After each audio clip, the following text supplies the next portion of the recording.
5월은 기념일과 절기들로 가득한 달입니다. 지난주에는 어버이주를 이어서 5인 5색 예배를 드렸지요. 설교자 5명이 올라와서 말씀을 증거했고 성도들이 너무너무 은혜가 되셨다고 해서 하반기에 한 번 더 할까 생각 중입니다. 외부에서도 우리 교회 설교를 듣고 목회자들이 연락을 많이 주셨고 특별히 담임 목사에게 큰 은혜를 받았다고 그래서 무슨 소린가 했더니 원래 부목사님들이 쭉 설교를 하고 나면 뒤에서 또 목사님이 일장 연설 설교를 할 것 같은데 그냥 끝이더래요. 그래서 은혜를 받았다고 뭐 얘기를 하더래요. 그래서 어쨌든 외부에서도 굉장히 주목하고 있는 교회가 한빛교회입니다.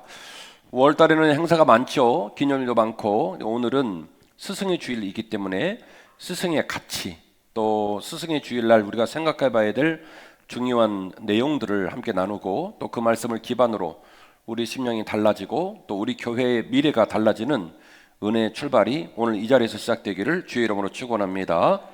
자, 오늘 말씀 제목 같이 하실까요? 접붙임 그리고 덧붙임.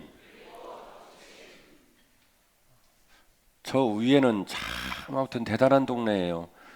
한빛교회 교인들 맞으시지요? 중삼층에 계신 분들 사랑합니다. 뿌잉뿌잉.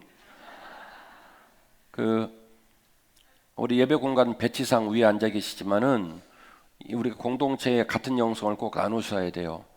찬양하실 때도 소홀히 여기시고 모든 게 반응이 없으면 안 됩니다. 꼭 같이 해주시기를 부탁을 드리겠습니다.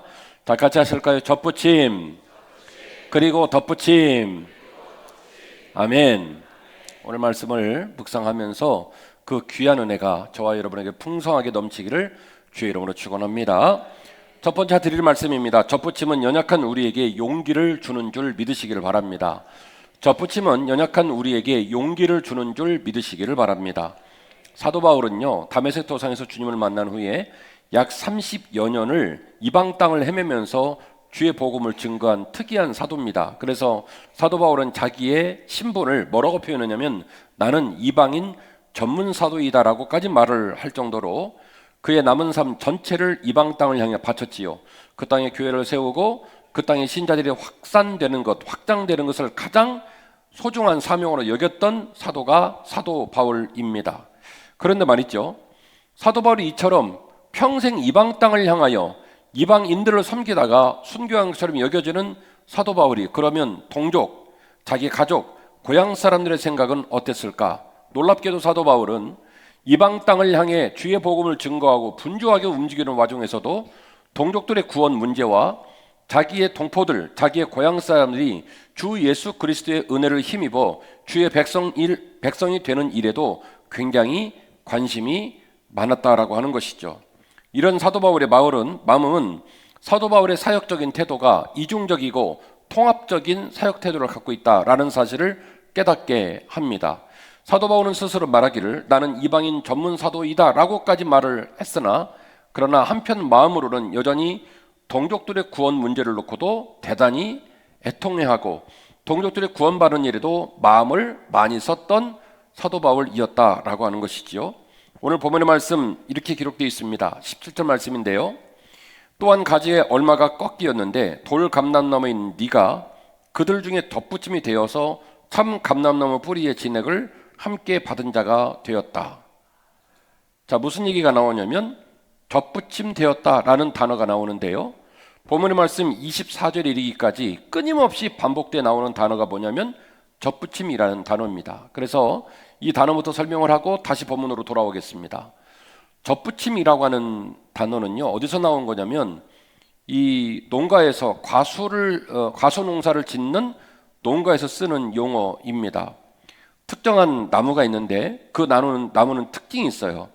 그걸 모재라고 얘기를 하는데 모재의 특징이 있습니다. 속성으로 자라는 특징도 있고 병충에 관하여 저항성을 가지고 병충을 잘 몰아내는 특징도 있고 그리고 또는 영양분이 잘 올라와서 열매를 풍성히 맺게 하는 특징이 있는 나무들이 있습니다. 그래서 농부들이 어떻게 하냐면 모재를 V자로 커팅을 한다든지 아니면 사선으로 커팅을 한 다음에 생장점에다가 가지를 붙여서 그리고 그 가지를 비닐 같은 걸로 돌돌 말아서 수분의 증발을 막고 그래서 그 모재와 가지를 붙이는 작업을 이른바 접붙임이라고 얘기를 해요. 접붙임이 쉽겠어요? 어렵겠어요? 어렵죠. 그런데도 불구하고 많은 과수 농가들은 반드시 농사를 지을 때 접붙임 기술을 이용해서 과실들을 많이 짓습니다. 그 이유는 세 가지 정도로 정리가 되는데요. 첫 번째는 성장 속도를 빨리 할 수가 있습니다. 모제나무의 성장 속도를 반영해서 가지의 열매가 맺히기 때문에 자기가 열매를 맺히고자 원하는 나무의 성장 속도를 빨리 할 수가 있고, 두 번째는 병해충의 저항성을 높일 수가 있습니다. 모지에 붙어진 가지의 열매와 그 가지는 병충해 관하여 저항성이 떨어짐에도 불구하고 모제가 저항성이 좋은 모제에다 붙이면 스스로 그 모제의 저항성을 받아서 그리고 병충해의 저항성이 좋아지는 거예요. 마지막으로 풍성한 열매를 기대할 수 있습니다. 맺히는 과실의 크기를 키울 수도 있고 크기의 양을 늘릴 수도 있는 특징이 있기 때문에 이 세 가지의 이유 때문에 과수농가들은 주로 뭐를 한다고요?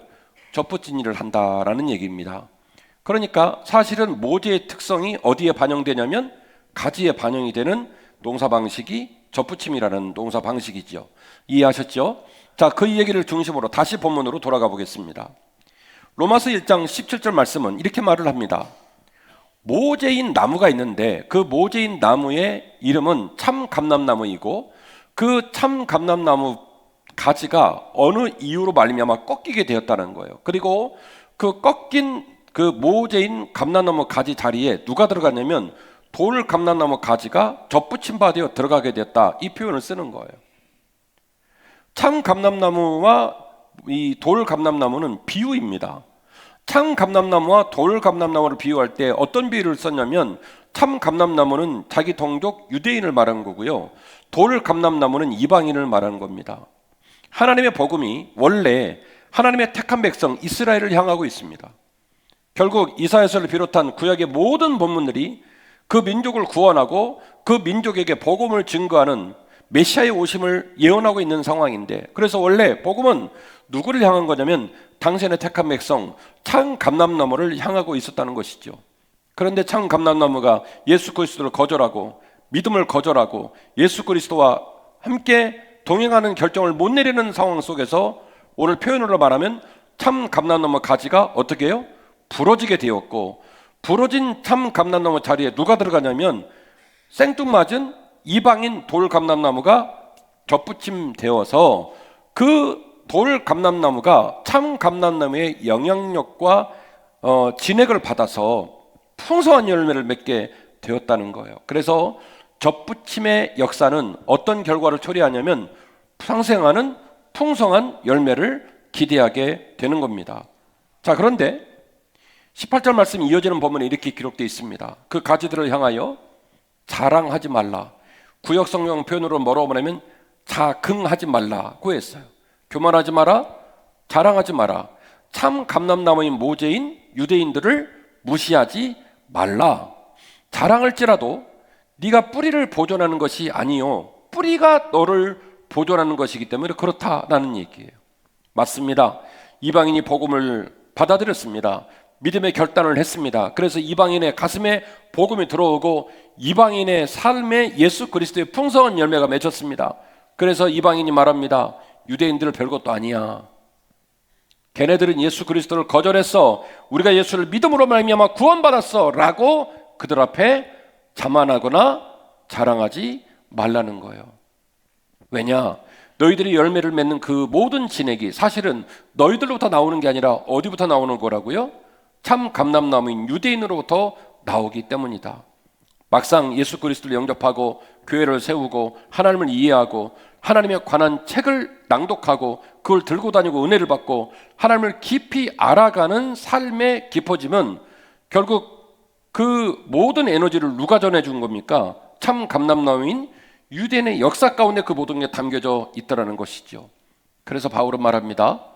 이방인들이 주의 복음 앞에 반응을 하고 주의 복음으로 말미암아 이방인들이 아름다운 열매를 맺는 건 너무너무 좋은 일이긴 하나, 그러나 예수 그리스도의 복음을 거절했다는 이유로 유대인들을 무시하고 함부로 여기고 자만하지 말아라.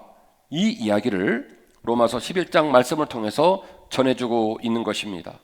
이어지는 23절 본문인데요, 그들도 믿지 않는데 머무르지 아니하면 접붙임을 받으리니 이는 그들을 접붙이실 능력이 누구에게 있음이라?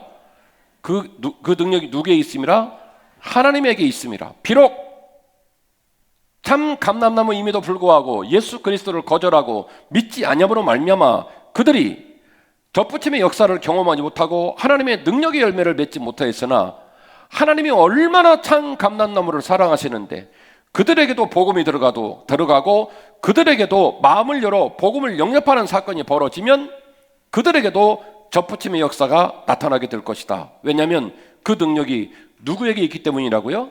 하나님께 있기 때문이라는 거예요. 내가 원 돌 감람나무에서 찍힘을 받고 본성을 거슬러 좋은 감람나무에 접붙임을 받았으니 원 가지인 이 사람들이야 얼마나 더 자기 감람나무에 접붙이심을 받으랴. 아멘. 결국 17절에서 24절까지 말씀을 다시 한번 정리해드리면 이런 얘기예요. 너희들이 이방인 돌 감람나무인데 참 감람나무인 유대인인 참 감람나무에 접붙임이 되어서 원래 유대인에게 약속한 아름다운 열매를 맺게 되었다. 이 얘기입니다. 다시 말씀드리지만 이 구조는 비유적 구조입니다. 그런데 본문의 말씀 마지막으로 내려가면 심지어 누구에게도 접붙임을 요구하냐면 참 감람나무인 유대인들에게도 접붙임을 요구합니다. 그 말은 접붙였다라는 말의 중요한 특정된 중심이 사실은 유대인이라는 거예요. 예수님이라는 거예요. 예수님이라는 겁니다. 예수 그리스도로 말미암아 접붙임 되는 상황을 말하는 거예요. 그래서 이방인인 돌 감람나무인 이방인들도 결국 예수 그리스도로 말미암아 접붙임 되는 것이고 참 감람나무이어서 원래는 복음의 주인공이어야 했으나 예수 그리스도를 거절함으로 말미암아 접붙임의 역사를 경험하지 못한 참 감람나무조차도 예수 그리스도로 말미암아 무엇을 경험해야 된다? 접붙임을 경험해야 된다. 이 사실을 말씀하고 있는 겁니다. 그 말은 먼저 믿었느냐, 나중에 믿었느냐, 박힌 돌이냐, 굴러온 돌이냐, 이게 중요한 게 아니라는 거예요. 오늘 본문의 말씀을 통해 주님의 그 원리를 사도 바울이 이렇게 말하는 겁니다. 우리 중에 굴러온 돌도 있고 박힌 돌도 있고 우리 중에 유대인도 있고 우리 중에 이방인도 있으나 그 모든 게 중요한 게 아니라 우리 모든 믿음의 동역자들은 반드시 예수 그리스도로 말미암아 접붙임 사역을 감당하고 접붙임 되어야 한다는 거예요. 예수 그리스도로 말미암아 접붙임 되어야 참된 진액이 올라오고 참된 생명력이 올라오고 사탄마귀와 싸울 수 있는 저항성이 생겨서 병에 걸리지 않고 병력하게 무너지지 않고 항상 십자가의 길, 영광의 길, 빛의 길을 걸어갈 수 있는 힘을 공급받게 된다는 거예요. 유대인도 예수 그리스도에게 접붙임 되어야 되고 이방인도 예수 그리스도로 말미암아 접붙임 되어야 한다. 그래서 이방인에게 말하는 겁니다. 너희들이 주 안에 열매를 맺게 됐다는 이유로 유대인들을 핍박하거나 무시하거나 자긍하거나 자만하지 말아라. 너희들이 비록 지금은 꽃이 피고 열매를 맺혀 유대인들이 아무것도 아닌 것처럼 보일지 몰라도 그들의 문화와 그들의 역사와 그들의 수고 위에 서 있으니 그들을 함부로 여기지 말라는 거예요. 결국 접붙임은 두 나무를 하나로 결합시켜서 새로운 특성을 가진 단단하고 건강한 나무를 만들어내는 것처럼 접붙임은 하나로 연합하여 풍성해지는 기적 같은 사건입니다.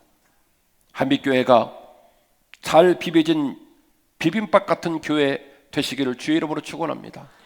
오늘 주방위원장이 점심을 어떻게 준비를 했나 모르겠으나 각종 나물이 들어있고 반숙 후라이가 위에 올라가 있고 기름을 쫙 두른 다음에 숟가락으로 치대면 밥이 뭉개져요. 젓가락으로 싹 비벼가지고 기름하고 나물하고 후라이 깨진 거하고 싹 비벼갖고 이게 쫙 비벼놓으면 윤기가 쫙 흐르잖아요. 그리고 딱 떠갖고 입에 쫙 넣으면요 얼마나 맛있는지 그냥 목구멍으로 싹 넘어가잖아요. 비빔밥은요 잘 비벼지면 최고예요. 잘 비벼지면 특정한 식재료가 혼자 잘났다고 하지 않고 모든 식재료가 어우러지면서 비빔밥 특유의 완벽한 맛을 내는 겁니다. 사랑하는 한빛가족 여러분, 우리가 예수 그리스도로 말미암아 접붙임 되시기를 주의 이름으로 축원합니다. 여러분들 얼굴 표정을 보니까 친하게 지낼 사람이 한 명도 없어요. 여기는 그럴 수가 없어요. 못난 사람도 없고요, 왕년에 일당 10으로 붙어갖고 진 사람도 한 명도 없어요. 예수 그리스도로 말미암아 접붙임 되지 않으면 우리는 한 살이 될 수 없습니다. 한 공동체가 될 수 없습니다. 하나의 믿음의 사람들로 설 수가 없습니다. 굴러온 돌이 되었던, 박힌 돌이 되었던, 믿음의 선배가 되었던, 믿음의 후배가 되었던 우리 모든 사람은 예수 그리스도로 말미암아 접붙임 역사를 경험해야 될 줄로 믿으시기를 바랍니다. 저는 목사입니다.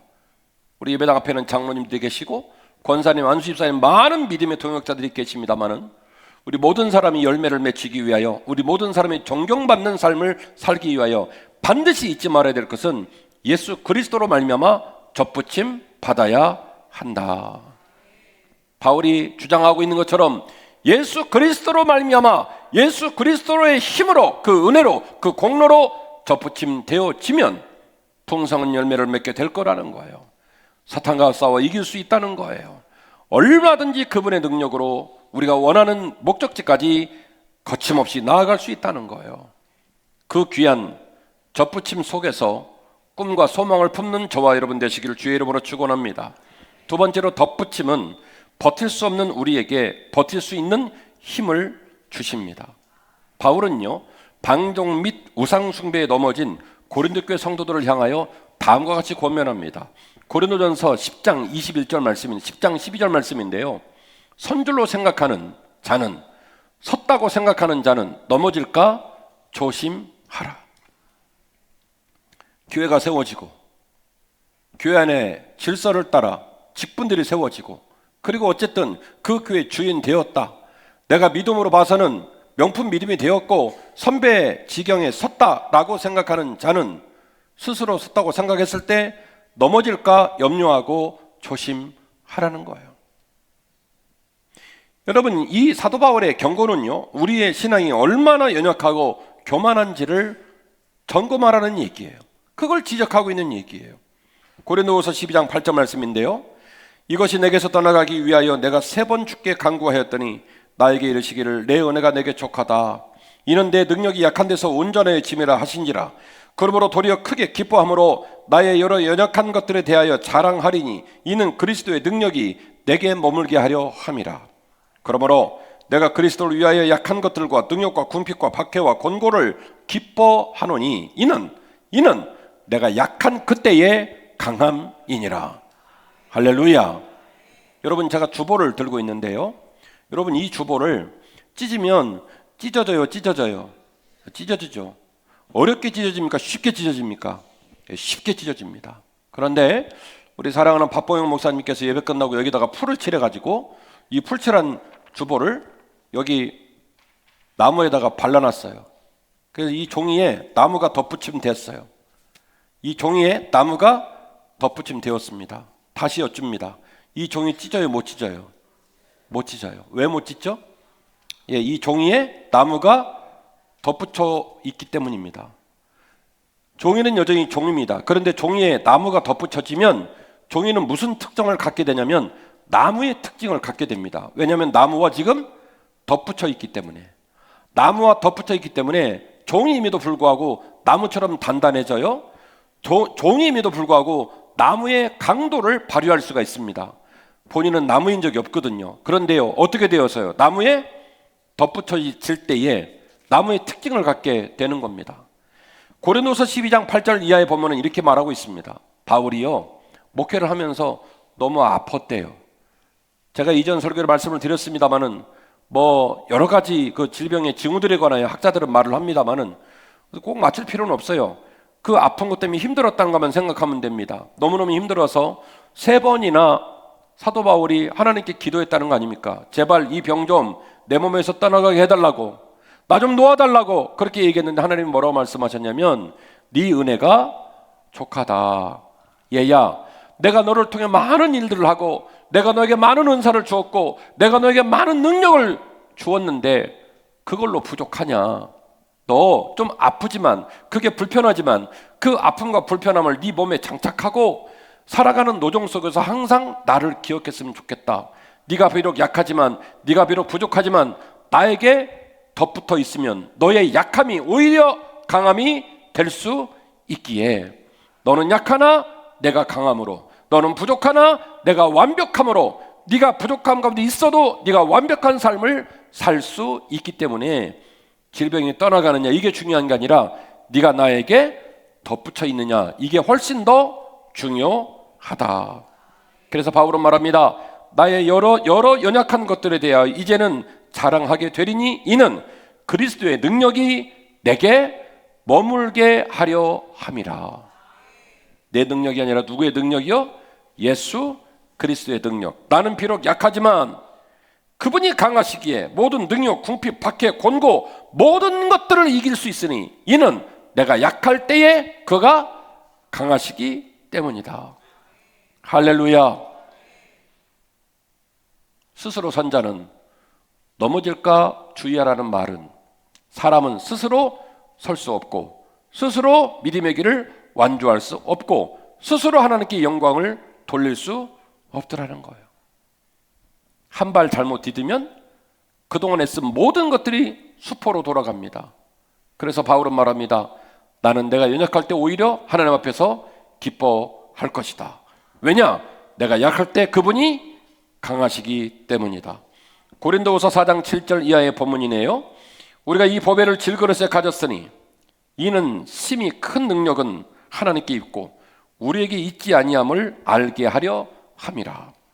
우리가 사방으로 우겨쌈을 당하여도 쌓이지 아니하며 답답한 일을 당하여도 낙심하지 아니하며 박해를 받아도 버림받지 아니하며 거꾸로 됨을 당하여도 망하지 아니하고, 우리가 항상 예수의 죽음을 몸에 짊어짐은 예수의 생명이 또한 우리 몸에 나타나게 하려 함이라. 할렐루야. 우리가 이 보배를 질그릇에 가졌다. 나는 금그릇도 아니고 은그릇도 아니고 깨지기 쉬운 질그릇처럼 보이나 보배 대신 예수 그리스도가 내 그릇에 담겨 계시니 그 예수 그리스도의 능력과 그 예수 그리스도의 영광이 나와 함께 있음으로 말미암아 질그릇인 나도 금그릇이나 은그릇이나 어떤 보석 같은 그릇처럼 멋지고 아름답게 쓰임 받을 줄 믿는다. 나는 약하나 누가 강하시기에요? 그분이 강하시기에. 할렐루야. 덧붙임은 믿음의 길을 완주할 수 없고 연약하고 부족한 우리가 살다가 넘어지고 깨지고 그래서 방황할 때마다 우리가 다시 일어서고 믿음의 길을 완주할 수 있는 힘을 공급받습니다. 내 안에 그 힘이 있는 게 아니라 누구에게 있냐면 나에게 덧붙여 주시는 예수 그리스도로 인하여, 그분의 은혜를 인하여 우리는 덧붙임의 은혜로 버틸 수 있고 견딜 수 있고 믿음의 길을 완주할 수 있을 줄로 믿으시기를 바랍니다. 오늘 저녁에 주무실 때부터 잠꼬대를 하시기 바랍니다. 덧붙임, 덧붙임, 덧붙임, 덧붙임. 점심을 잡수시면서 이 권사님에게 반찬을 건네면서 덧붙임, 먹으면서 덧붙임. 카페에서 차를 잡수면서 아메리카노를 주면서 덧붙임, 카페를 받으면서 덧붙임. 할렐루야. 아주 그냥 뇌에 그냥 돌판에 쓰십시오. 우리 마음에 기록하십시오. 잊지 아니하시기를 바랍니다. 내가 연약하지만 예수 그리스도께 접붙임 되면 나는 살아난다. 진액을 공급받는다. 가실이 병충해에 의해 저항성이 생기는 것처럼 내가 이 세상 앞에 무너지지 않고 사탄과 싸울 수 있는 힘을 공급받는다. 접붙임 받아서 아름다운 열매를 맺게 된다 라고 하는 믿음으로 접붙임을 묵상하십시오. 우리는 종이처럼 연약한 사람들입니다. 믿음이 있다고 말하지만, 믿음으로 잘 살았다고 말하지만 찢으면 금방 찢어지는 아무것도 아닌 존재입니다만은, 그러나 예수 그리스도가 우리에게 덧붙임 되면 예수 그리스도 덧붙임으로 내가 연약할 때 오히려 강함을 체험하게 되고, 나는 부족하지만 완벽하신 하나님이 우리를 완벽한 하나님의 영광 가운데 주인공 되게 하실 줄 믿으시기를 바랍니다. 오늘 설교의 마지막인데요, 좋은 교회는 어른이 있고 다음 세대는 좋은 교회의 마중물이 됩니다. 좋은 교회는 어른이 있고 다음 세대는 좋은 교회의 마중물이 됩니다. 사랑하는 한빛가족 여러분, 백화점 가면 좋죠? 물어보잖아요. 백화점 가면 좋지요? 네, 왜 좋아요? 좋은 것들이 많아서 그래요. 저기 강원도에 가서 테레로사 같은 그 이쁜 카페, 동해가 쫙 보이는 카페 가면 좋지요? 왜 그러죠? 좋은 것들이 많아서 그래요. 좋은 곳에 가면요, 나도 좋은 물건 된 것 같고 좋은 사람 된 것 같고 그렇거든요. 건물이 커서 좋아지는 거 아니에요. 돈이 많아서 좋아지는 거 아니고 권세가 높아서 좋아지는 거 아닙니다. 진짜 좋아야 돼요, 진짜. 사랑하는 한빛가족 여러분, 나이를 많이 먹고 어른이 되면 진짜 어른이 됩니까? 어른이 되고도 어린아이처럼 생각하고 밴댕이 속 알딱지 볼펜 대롱 속 간장 종지, 마음의 크기가 나 말고는 아무도 담지 못하는 너무나 연약한 어린아이처럼 보이는 어른도 있더라는 거예요. 우리 교회가 좋은 교회 되려면 우리 교회가 많은 다음 세대를 품에 품고 그리고 세상을 섬기고 이 혼탁한 세상 속에서 여전히 빛을 발하는 교회가 되려면 좋은 어른이 있어야 좋은 교회가 되는 거예요. 우리가 주차장 문제라든지 교육과 문제로 이렇게 울고 있는 상황입니다마는 주차장 반드시 생길 줄 믿고 교육기관 반드시 생길 줄로 믿어요. 그러나 교육관이 생기고 주차장이 생기면 좋은 교회가 되냐? 아니에요. 좋은 교회가 되면 꼭 필요한 필요 조건이기는 합니다마는 주차장이 확보가 되고 교육관이 확보되면 좋은 교회가 되냐? 아니에요. 좋은 교회는 좋은 어른이 있어야 돼요. 제가 몸된 교회 부임해서 만 13년을 보냈습니다. 우리 교회 부임했을 때 43살이니까 그때 제 마음으로는 언제쯤 되면은 목회가 끝날까 구만리처럼 보이더라고요. 근데 벌써 이제 2000년에 목사 안수 받고 과반을 넘어가 버린 거예요. 15년에서 16년이면 저도 목회가 끝나요. 놀라지도 않으셔. 지나간 세월이 13년이니까 15년이 뭐 장구할 것 같습니까? 눈 몇 번 뜨면 끝날 거예요. 저는 생각하는 거예요. 제가 몸된 교회 사역을 다 마치고 어떤 목사로 기억에 남을까? 제가 하나님 분명히 만날 텐데, 야 인마, 너네가 목사 그따위로 하라고 목사 시킨 줄 알아? 내가 너 오기만 하면 기다리고 있어서 너 인마 대가리부터 박어. 그러시면 어떡하나? 저를 아는 우리 교회 성도들, 어르신 성도들, 젊은 인생의 후배들, 우리 목사님은 목사님일 뿐만 아니라 존경할 만한 어른이셨어. 우리 사랑하는 목사님, 인생으로 후배지만 내가 존경할 만큼 살더라. 멋있더라. 그런 목사 돼야 되지 않을까? 맨날 그래서 울어요. 어떤 가정이 좋은 가정 됩니까? 아빠 엄마 필요하죠. 근데 앞에 무슨 말이 붙어야 되면 좋은 아빠, 좋은 엄마이어야 해요. 좋은 교회는 하루아침에 만들어지지 않아요. 하늘에서 뚝 떨어지지 않아요. 반드시 좋은 교회는요, 좋은 어른이 있어야 돼요. 그래야 좋은 교회 돼요. 그리고 다음 세대는 그런 좋은 교회에서 더 좋은 교회를 마중물하게 되는 미래 소망이에요. 그 다음 세대들이 어른들의 아름답고 귀한 덩어리를 보고 생각하는 방법, 말하는 방법, 살아가는 방법에 기준을 마련해요. 우리가 다음 세대들에게 좋은 아이가 되거라, 민족을 깨우는 아이가 되거라 말한다고 되는 게 아니라 좋은 어른들의 덩어리를 보고 듣고 배워야 그 아이들이 좋은 어른 되는 거예요. 좋은 어른을 봤기 때문에 좋은 어른이 될 수 있는 거지, 한 번도 못 본 좋은 어른을 다음 세대가 어떻게 합니까? 어른의 덩어리가 좋아야 다음 세대도 더 좋은 어른 되는 거예요. 아멘이시죠? 따라서 그 이 귀한 마지막 제3번의 우리 교회의 소망을 이루기 위하여 저는 여러분에게 다음과 같은 실행지침을 말씀을 드립니다. 모든 어른은 접붙임과 덧붙임의 은혜를 반드시 체험해야 할 줄로 믿습니다. 비록 우리가 오늘 스승의 주일을 지내고 있습니다만은, 그래서 우리 중에 교사들은 우리 교사들이 태어날 때부터 교사로 태어났다고 생각하는지 모르겠어요. 또 교사가 아닌 분들은 나는 교사를 죽어도 할 수 없어 이렇게 생각하는지 모르겠어요. 아니에요. 교사는, 선생님은 느닷없이 만들어지는 거 아닙니다. 선생님이 선생님다워야 되고, 또 우리도 언젠가 선생님의 자리에 설 수 있어야 되고, 그런 거룩한 욕심을 가져야 돼요. 그래야 우리 교회가 부흥하죠. 어느 교회 얘기 들으니까 초등학교 6학년이 반이 5개래요. 제가 솔직히 돌아서면서 얼마나 창피하고 막 자극을 받고 속상하든지 놀래주다. 6학년이 5반이래요. 6학년이. 이분들 6학년이 5반이라고요. 그러면 그 교회는 가만 놔둬도 청소년부가 부흥을 합니다. 청소년부가 부흥하잖아요. 청년부가 저절로 부흥합니다. 그게 소망이 있는 거예요. 우리가 좋은 신앙의 선생님 되기 위해서 접붙임과 덧붙임의 확실한 은혜를 반드시 체험하고 간증하는 저와 여러분 되시기를 바랍니다. 기회 될 때마다 누구에게 접붙여져야 된다고요?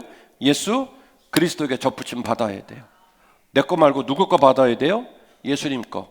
내 진액으로 열매 맺힌다? 아니에요. 누구 진액으로? 예수님의 진액으로. 심지어 참 감람나무인 유대인들도 누구의 진액으로? 예수의 진액으로. 돌 감람나무인 이방인들도 누구의 진액으로? 예수의 진액으로. 바울이 오늘 그걸 일깨운 거예요. 그래서 이방인에게 말한 거예요. 유대인 무시하지 마라. 원래 유대인은 하나님이 택한 백성, 하나님이 먼저 사랑한 백성들이다. 그들도 얼마든지 그들의 꺾인 가지를 묵상하고 예수 그리스도를 영접하고 믿음을 경험하면 그들에게도 누구의 진액이 흐른다?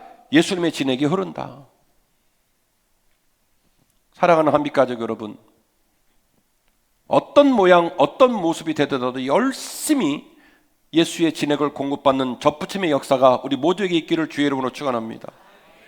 우리가 금요일 부목사님 3분하고 저하고 4반이 지금 성경 공부가 돌아가요. 우리 반 학생들이 저한테 매주일 하는 게 있어요.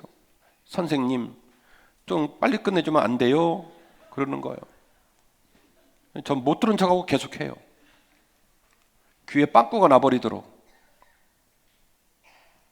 왜냐하면 저는 최선을 다하고 모든 제자도가 끝난 다음에 그들의 마음 가운데 열매를 주실 일은 누구시냐면 살아계신 예수 그리스도시니까 저는 최선을 다해요. 다행인 건 매주일 카톡이 와요. 목사님 이만저만 해서 도전받았고 교만을 깨달았고 지난 신앙생활이 전부 다 새롭게 보입니다. 그런 말을 하니 참 위로가 되죠. 열심히 가르치고 있어요.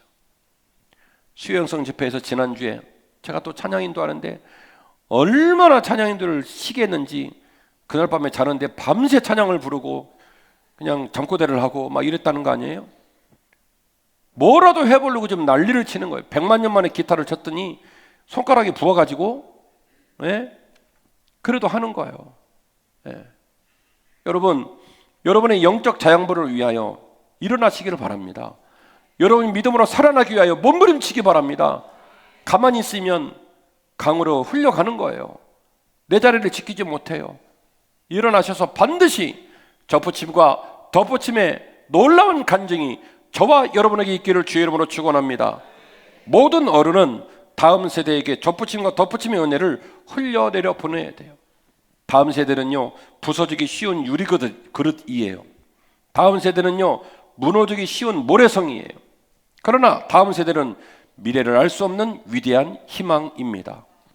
비록 질풍노도의 시기를 지나고 있고 유리그릇처럼 깨지기도 쉽고 저녁에 물이 들어오면 무너져 내릴 모래성 같은 아이들이지만 어른들이 접붙임의 은혜와 덧붙임의 은혜를 잘 아이들에게 흘려내려 보내면 내가 경험한 접붙임, 내가 경험한 덧붙임을 만날 때마다 아이들에게 잘 가르치고 덩어리를 보여주면 아이들이 명품 신앙으로 자라나요.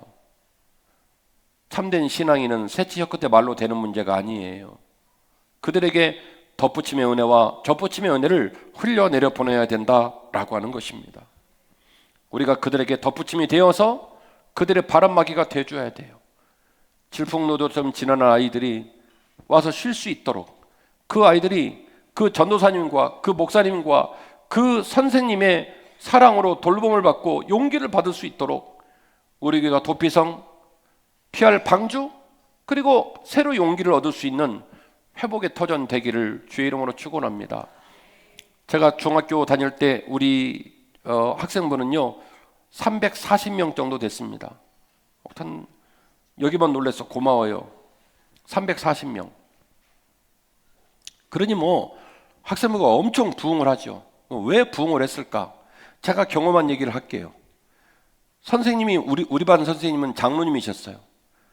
그 금태 안경을 쓰시고 인자한 미소를 가지신 장로님이시고 나장로님이라는 분인데, 그리고 그 부인은 우리 반 선생님은 아니었으나 거의 선생님처럼 했어요. 뭔 얘기인지 모르시죠? 이런 거예요. 그 장로님이 그 시장에서 옷가게를 하셨어요. 그런데 저한테 그러는 거예요. 야, 명색이 장로님이 네 반 담임 선생님인데 내 직업이 옷 파는 직업인데 너는 내 옷을 안 사주냐? 중학생한테. 그럴 수가 있냐는 거예요. 그래서 옷을 반드시 사라는 거예요. 희한한 양반이에요. 1년에 한 번씩 그 옷가게를 갑니다. 그러면 장로님이 이 옷도 입혀보고 저 옷도 입혀보고 막 옷을 입혀보고 맞냐? 멋있냐? 괜찮냐? 뭐 물어봐요. 그럼 속으로 멋있긴 다 알지, 돈이 없는데 이걸 어떻게 사라고. 그걸 입혀보고 계속 그러는 거예요. 마음에 드냐고, 어쩌냐고. 그러면 제가 이제 막 입어가지고 장로님 이거 옷 좋아요. 그러면 사, 이러시는 거예요. 제가 속으로 돈이 없다니까요. 그래서 그 옷을 입히고 장로님이 돈을 받습니다. 10,000원 받아요. 10,000원. 제 기억에 10,000원인지 5,000원인지 잘 기억이 안 납니다만은 그때 돈으로 학생이 얼마든지 낼 수 있는 돈을 받으셨어요. 장로님이 그러셨어요. 나는 옷장 사고 너는 와서 네가 당당하게 이 옷을 사간 거야. 진짜 멋있다. 그래서 그 장로님이 항상 한 해 한 벌씩 5,000원인가 10,000원인가를 받고 위아래로 풀세트로 옷을 딱딱 해주셨던 기억이 지금도 나요. 그래서 저는 그 장로님 생각해 보면 예수님 얼굴 같아. 이렇게 뽀샤시해서 환한 미소 생각이 나고요. 그리고 그 부인 권사님은 한 2주에 한 번씩 우리 반 애들을 불러요. 불러가지고 떡볶이도 해주시고 치킨도 시켜주시고, 그리고 그 피자를 손수 만들어가지고 토핑 쫙 올려가지고 해주시고 그랬더니 기억이 나는데, 제 기억에 향수 냄새인지 샴푸 냄새인지는 모르겠어요. 냄새가 아니라 향기겠죠. 근데 우리 친구들은 야, 냄새난다 냄새난다 그랬어요. 그게 뭐냐면 우리들 마음에는 그 권사님이 꼭 천사처럼 보였어요. 그 우리가 촌스럽게 냄새라는 표현을 썼지만 음식을 만들어서 주고 먹으라고 격려해주는 그 권사님을 보면서 우리는 뭘 느낀 거냐면 향기를 느낀 거예요. 그게 이제 샴푸 향기인 건지 향수 향기인 건지는 모르겠지만 몇 년 얘기입니까? 지금 55세니까 거의 40년 넘는 시간 동안에 그 향기가 지금도 안 지워져요. 그러니까 우리들은요 주일날 죽으라고 교회를 가는 거예요. 예수 그리스도의 십자가를 묵상한 게 아니라 떡볶이 처먹고 안 가면 사람도 아니지. 한 해 한 번씩 그렇게 옷을 입혀주는 장로님 매주일 전화 주시고 기다리는데 안 가면 사람 아니지. 340명이 모인 거예요. 극성맞게 교사들이 아이들에게 사랑을 나눠주고 질풍노도점을 살아가는 아이들이 교회 올 수 있도록 돌봐주고, 그래서 교육기관이 부흥한 거예요.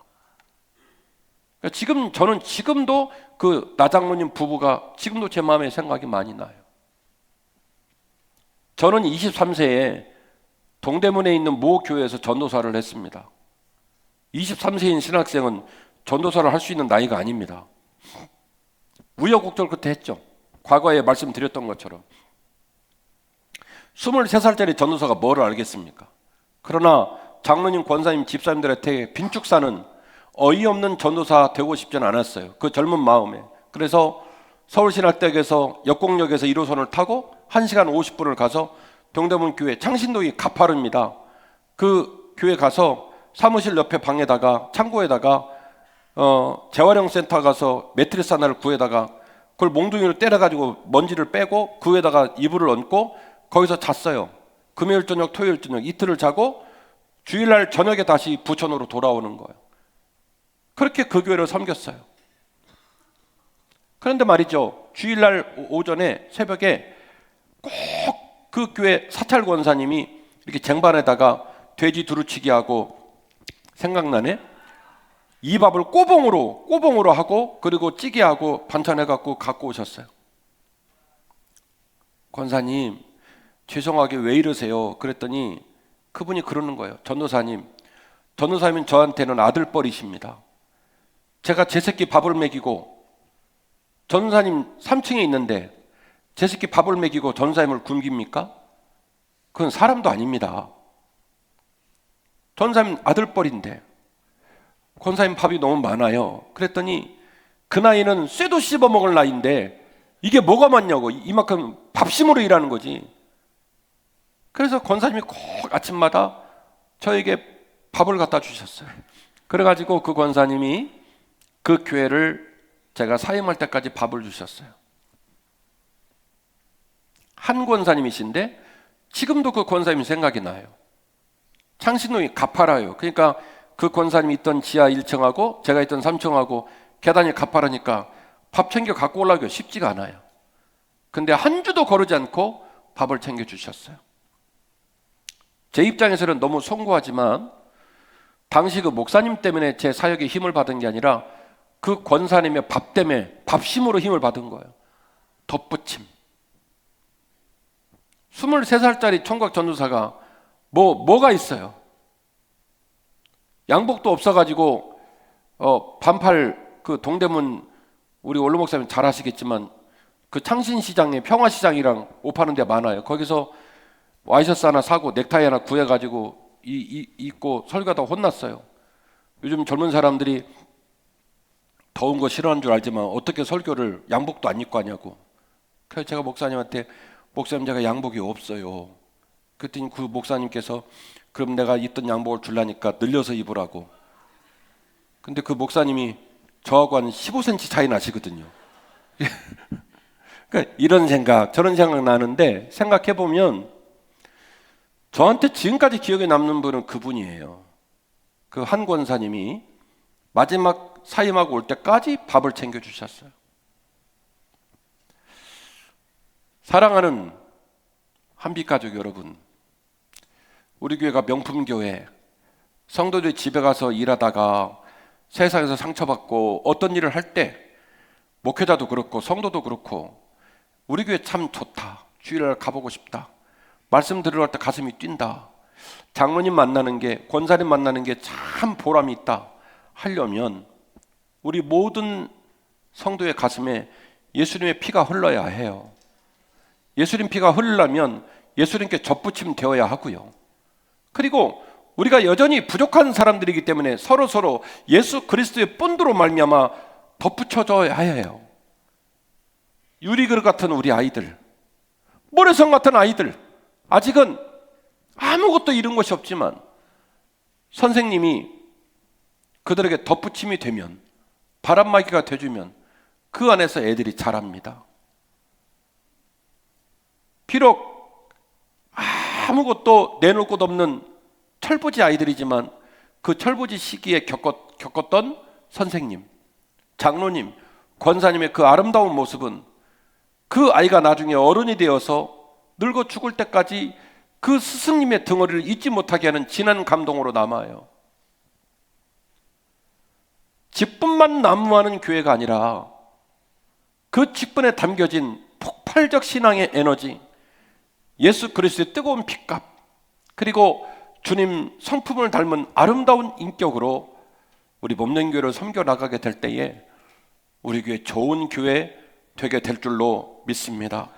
우리 모든 성도가 어른이거나 자녀이거나 모두 접붙임과 덧붙임을 사모하는 교회가 될 때에 우리 교회는 비로소 살아나게 될 것입니다.